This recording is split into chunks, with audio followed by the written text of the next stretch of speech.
Bonjour et bienvenue dans cette nouvelle vidéo.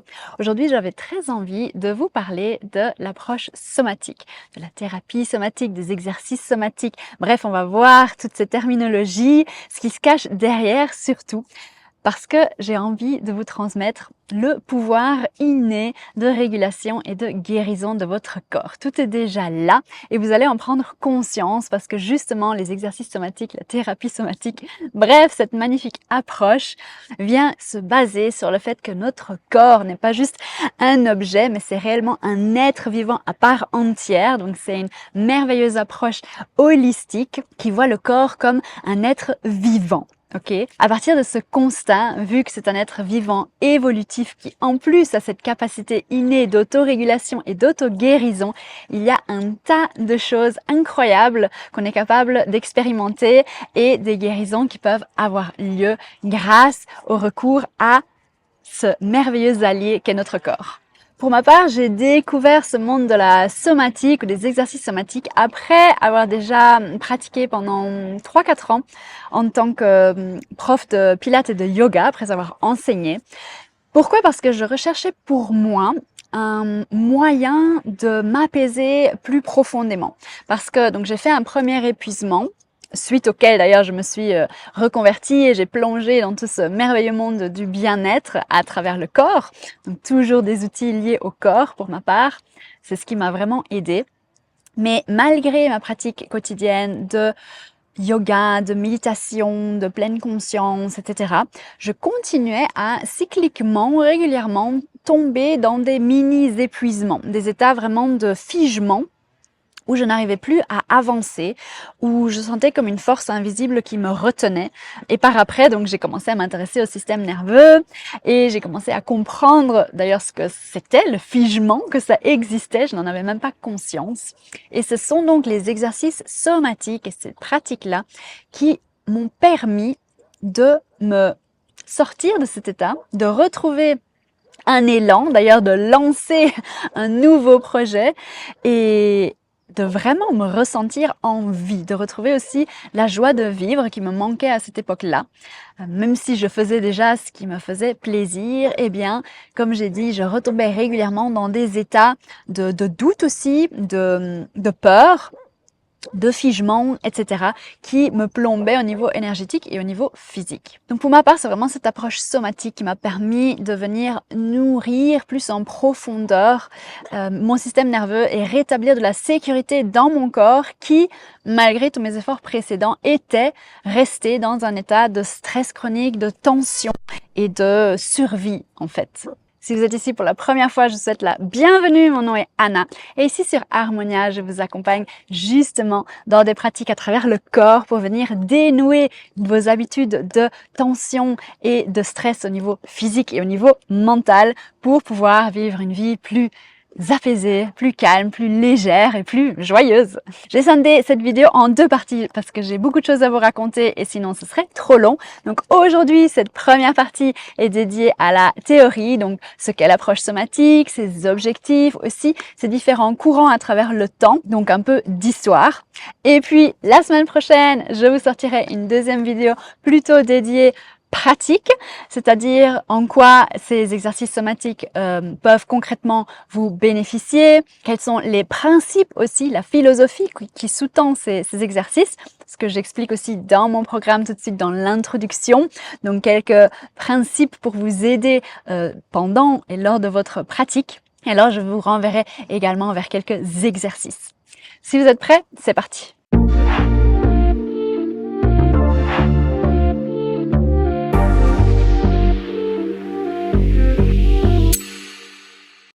Donc, qu'est-ce que c'est la thérapie somatique, l'approche somatique, les exercices somatiques? Déjà, soma, ça vient du grec et signifie le corps vivant. Donc, vraiment le corps physique, mais comme une entité, un être vivant à part entière. Donc, défini ainsi, La somatique, elle inclut vraiment un champ très très vaste puisqu'elle fait référence au corps et elle peut inclure différentes formes thérapeutiques. Par exemple, dans la lignée de Wilhelm Reich, des méthodes traditionnelles orientales qui sont aussi basées sur le corps comme le yoga, le tai chi, la méditation, les arts martiaux sont également ou peuvent également être visées les approches de biofeedback, l'imagerie mentale, toutes les formes en fait de travail body-mind, mind-body connection, corps-esprit, comme d'ailleurs aussi la psychoneuroimmunologie. Donc tout le lien entre le corps et l'esprit, l'impact des émotions sur l'immunité, sur les maladies, etc. Ce qu'on peut aussi appeler ou ce qu'on connaît peut-être aussi sous le nom de psychosomatique. Mais ici, aujourd'hui, j'aimerais vraiment vous parler à proprement dire de la thérapie somatique ou des exercices dits somatiques. Donc, en une phrase, moi je dirais que c'est une approche de conscience corporelle qui permet de mieux appréhender notre vécu en tant qu'être humain incarné ici-bas. Donc, la psychologie somatique part du principe que le corps et l'esprit sont liés et que l'esprit a un impact fondamental sur notre corps et notamment l'apparition de maux, de malaises, de douleurs, de tensions, etc. Et à l'inverse, les problèmes dans le cœur peuvent se répercuter sur l'esprit et venir générer d'autant plus un sentiment d'anxiété, de stress, de peur. Donc c'est vraiment un cercle corps-esprit, esprit-corps qui se nourrit. Et ce cercle peut être vicieux ou vertueux selon si on apprend à travailler avec ces éléments qui nous constituent et les mettre quelque part, les placer à notre service, en faire nos alliés plutôt que nos ennemis. Parce que ce que je vois énormément et ce qui cause énormément de souffrance à la fois psychologique et physique, c'est le fait que on n'accepte pas notre corps, on est en bataille constante avec notre corps, que ce soit au niveau de notre apparition physique, on n'est pas heureux, on ne s'aime pas, on ne s'accepte pas. On a envie de maigrir, on a envie d'être plus grand, plus petit, plus ci, plus ça.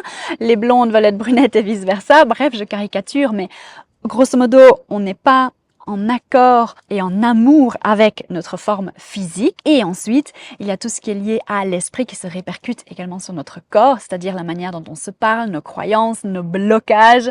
Mais là-dessus, j'ai une vidéo dédiée qui est celle de la semaine dernière. Donc l'objectif de la thérapie somatique est de venir exploiter ce lien corps-esprit, esprit-corps, notamment en travaillant avec et à travers le système nerveux et les sensations physiques corporelles pour libérer tout ce qui est stress chronique, traumatisme, émotions enfouies, émotions négatives, inconfort qui pourraient avoir un bien-être et qui ont un bien-être sur notre bien-être au quotidien, psychique ou émotionnel. La somatique utilise à la fois des mouvements pratiques et d'auto-soins pour venir enseigner à notre système nerveux comment libérer des habitudes de tension chronique qui se sont installées dans le temps et réapprendre des postures et des mouvements naturels et efficaces qui nous font du bien. Donc quelque part vraiment dénouer le corps et par la même occasion dénouer l'esprit puisque les deux sont liés. Ce qui est super chouette avec cette approche, c'est que ce sont des mouvements très lents, très doux, très simples qui font que c'est une approche et ce sont des exercices qui conviennent à tout type de personnes, à tout type d'âge. Ils sont très très accessibles. Et c'est une pratique active, donc c'est à nous de bouger plutôt que passive. Donc il n'y a pas un praticien externe, en tout cas dans moi l'approche que je transmets, qui vient apposer ses mains et qui nous manipule. Donc ce sont vraiment des auto-soins que je transmets pour ma part en tout cas, et qui permettent donc à celui qui pratique d'apprendre, d'intégrer lui-même et de redevenir maître de son bien-être. Et le fait de soi-même effectuer les mobilités et les mouvements, c'est ce qui rend cette approche si efficace parce qu'elle crée vraiment un changement durable dans la manière dont fonctionne notre système nerveux, du coup notre corps et notre plasticité cérébrale. On vient vraiment reparamétrer comme une gymnastique, littéralement, physique et du coup dans notre système nerveux, dans notre cerveau, pour changer nos habitudes de tension et se débarrasser d'un tas d'inconfort. Quels sont les objectifs de cette thérapie somatique? Donc, ce qu'on appelle la thérapie somatique vient allier une approche de conscience corporelle, un travail sur le corps, sur la matière physique, avec l'approche psychothérapeutique de la thérapie par la parole. La thérapie somatique, elle est basée sur l'idée que tout traumatisme, tout stress, tout problème ou toute préoccupation complexe génère un impact et un changement au niveau de notre système nerveux autonome. Selon cette approche, les émotions qui sont générées viennent se cristalliser, se somatiser dans notre corps. Elles ne s'évaporent pas comme ça par magie, par le temps, mais en tout cas tout ce qu'on refoule comme émotion, on l'emmagasine et du coup on le cristallise, on le somatise dans notre organisme. Et cette somatisation se fait à son tour sentir et voir à travers, par exemple, des problèmes chroniques digestifs, à travers des insomnies, à travers des douleurs et des maux chroniques, à travers des déséquilibres hormonaux, à travers des soucis au niveau du système immunitaire, parce qu'il y a vraiment 3 grandes fonctions dans le corps, 3 grands systèmes qui sont liés, le système nerveux, le système hormonal, endocrinien et le système immunitaire. Et une fois qu'il y en a un qui est enclenché, il va impacter comme un domino les 2 autres. Et nos émotions ont effectivement un grand rôle à jouer dans la bonne régulation et dans le bon fonctionnement de ces 3 systèmes. Il y a notamment un super livre que vous pouvez lire à ce sujet de Gabor Maté, When the Body Says No, quand le corps dit stop ou non, en français, je ne sais pas exactement. En tout cas, il parle exactement de ça. Il est médecin et il a étudié un tas de cas et il utilise énormément d'études et de recherches scientifiques, donc preuves à l'appui, pour venir démontrer en quoi certaines maladies auto-immunes notamment, et même les cancers sont liés à une répression au niveau des émotions. Donc dans cette approche de thérapie somatique, l'objectif du thérapeute alors est de faciliter ce qu'on appelle l'homéostasie, donc l'état d'équilibre naturel de notre corps, c'est-à-dire de ramener une harmonie entre le corps et l'esprit. Ce qui est super chouette avec l'approche somatique, avec cette thérapie somatique, c'est que c'est une approche qui pense que le corps-esprit, cette entité, on parle vraiment de mind-body, cette entité vivante est conçue pour guérir des expériences intenses et extrêmes. Donc tout ce qui est traumatisme, stress chronique, etc. Ce qui contraste ainsi avec la croyance fortement répandue qu'on ne peut pas s'en sortir, qu'on ne peut pas guérir de certains stress post-traumatiques. Ici, il y a notamment Peter Levine, et j'en viendrai, on va voir l'historique et les différents courants qui a développé le somatic experiencing et qui s'est intéressé en particulier à la libération et au traitement des traumatismes par cette approche somatique, donc par cette approche corporelle. Je vais terminer cette vidéo par un petit peu d'histoire. Quels ont été les différents fondateurs de cette approche somatique, les courants, etc. Parce que je pense que c'est toujours super intéressant. Moi, en tout cas, j'aime bien en tant que un peu geek. Dans les profils disques, je suis clairement la bleue qui aime aussi bien comprendre. J'ai aussi énormément de créativité, mais j'adore comprendre le pourquoi du comment. Et donc, on va commencer par les débuts. Wilhelm Reich a été un médecin, psychiatre et psychanalyste né à la fin du XVIIIe siècle et qui a vécu jusqu'en 1950 et des poussières si je ne me trompe pas, est considéré comme le père des thérapies corporelles, donc de la psychosomatique. Selon sa thèse à lui, la personne se construit ce qu'il a appelé un habit somatique qui reflète sa manière d'être psychologique. Donc on a un habit physique, un certain comportement qui reflète notre psychologie. En d'autres mots, le corps parle, le corps s'exprime et s'ajuste au refoulement, on y revient, en adoptant des mécanismes de défense physique calqués sur les mécanismes psychiques. Ce qui va faire que le corps s'incarne avec des tensions, des blocages, des refus et des rigidités. Donc, quand on parle d'une approche somatique ou psychocorporelle, en tout cas, pour moi, il faut commencer par Wilhelm Reich. Ensuite, début du XXe siècle, en 1904, est né Moshe Feldenkrais en Ukraine. Qu'est-ce que la méthode Feldenkrais? C'est une thérapie aussi psychocorporelle fondée sur la prise de conscience du mouvement. Donc, elle a vraiment pour objectif de développer une meilleure perception de soi. Feldenkrais, lui, parlait de l'apprentissage organique. Et c'est exactement ce qui est confirmé aujourd'hui par les neurosciences, c'est-à-dire la capacité que nous avons tous de recabler, de reconfigurer quelque part notre réseau neuronal à tout âge grâce à l'apprentissage et donc la capacité de bâtir une perception évolutive de nous-mêmes et du monde qui nous entoure. Donc on a tous la capacité de changer. Ensuite, il y a également l'approche dite Alexander, qui d'ailleurs précède l'approche de Feldenkrais, donc désolé mais ma timeline n'est pas très sharp.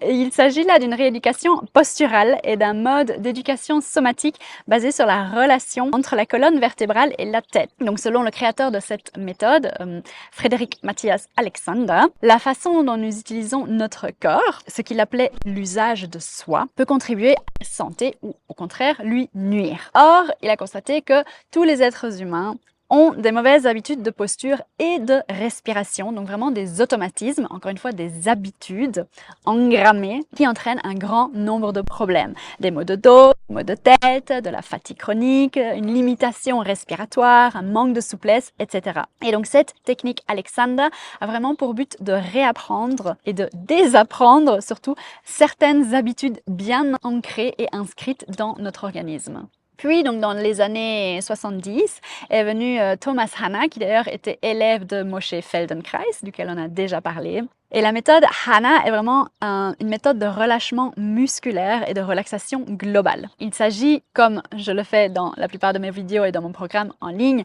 de mouvements très très lents qu'on fait sans allonger. C'est la lenteur et la conscience corporelle et sensorielle qui accompagnent la technique, par exemple, notamment de pendiculation, donc l'étirement dans la contraction, qui permettent aux muscles qui sont chroniquement tendus de se détendre de façon durable grâce aux changements qui se produisent dans le système nerveux. Là aussi, je vous indique ici une vidéo YouTube avec un exercice de pendiculation qui est top pour tout ce qui est tension au niveau du haut du corps. Et last but not least, vous entendrez certainement parler de Peter Levine ou de la somatic experiencing, qui est un petit peu la dernière des approches, une grande approche en lien avec la somatique et qui lui a travaillé surtout sur la thématique des traumas. On entend souvent dire que les traumas sont stockés dans le corps, ce qui ne manque pas de titiller les plus suspects. Et donc, qu'est-ce que ça signifie réellement? Eh bien, il y a des recherches scientifiques qui ont démontré que l'expérience traumatique peut, oui, déclencher et enclencher des changements physiologiques. Il s'agit principalement de l'activation du système nerveux sympathique, donc de cet état d'alerte, de fight or flight, qui enclenche donc des variations dans les taux hormonaux et dans les neurotransmetteurs, ainsi que des douleurs chroniques. Et donc c'est Peter Levine qui a vraiment développé cette idée selon laquelle l'expérience traumatique peut saturer le corps et affecter sa capacité naturelle de s'auto-réguler. Et donc lui, il est reconnu pour ce qu'on appelle aujourd'hui la somatic experiencing, qui est une approche qui permet justement de re-réguler le corps pour libérer les traumas qui y sont enfouis. Et donc, le somatic experiencing est un outil qui permet au système nerveux d'intégrer le trauma en douceur et sans nécessairement le revisiter par la parole, donc comme le font les thérapies par la parole. Et par là, donc par cette approche corporelle en douceur, on vient désactiver la charge émotionnelle qui se trouvait emprisonnée dans notre corps, cette énergie dite de survie, rendant de nouveau possible une vie normale. Et Peter Levine s'inspire pour ça énormément du monde animal. Voilà, j'espère que ce premier épisode vous a éclairé, vous a aidé. On a parlé de ce qu'est la thérapie somatique, son fonctionnement et les grands courants. Et je vous donne rendez-vous la semaine prochaine pour une approche plus pratique, où on verra les réels bénéfices de cette thérapie. On en a déjà touché un mot, et ses principes, sa philosophie, et puis des exemples d'exercices concrets. Si cette vidéo vous a plu, n'hésitez pas à mettre un like, à me laisser un commentaire. Et puis si vous êtes nouveau sur cette chaîne, je vous invite à vous abonner, à cliquer sur le bouton ci-dessus et sur la petite cloche pour recevoir la notification quand je publierai des prochaines vidéos, sachant qu'il y a une nouvelle vidéo chaque semaine sur cette chaîne. Sur ce, prenez bien soin de vous et je vous dis à la semaine prochaine. Ciao!